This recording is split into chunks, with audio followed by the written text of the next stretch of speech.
దెందులూరు మండలం పెరగూడెం గ్రామంలో మనం ఎన్నికల ప్రచారాన్ని ప్రారంభిస్తూ ఉన్నాం.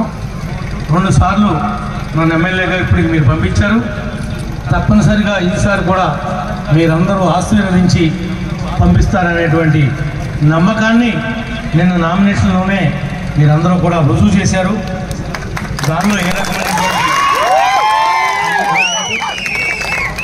మీరేమైతే ఈ యొక్క ప్రభుత్వం రేపు రాబోయేటువంటి ప్రభుత్వం నుంచి ఆశిస్తూ ఉన్నారో వాటిలన్నింటినీ కూడా తూచా తప్పకుండా అమలు చేస్తాను.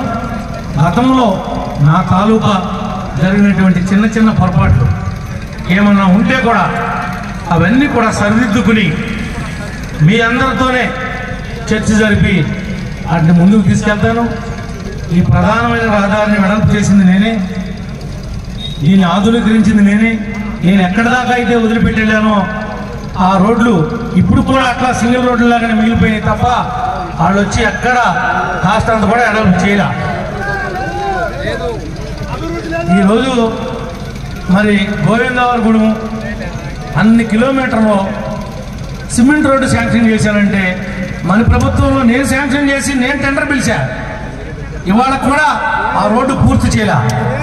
మరలా మనం వచ్చిన తర్వాత దానికి మోక్షం తప్ప లేకపోతే మోక్షం లేదని చెప్పి కూడా ఈ సందర్భంగా ఎవరైతే బీసీలు ఉన్నారో 50 సంవత్సరాలకే రేపు పెన్షన్ ఇస్తాం.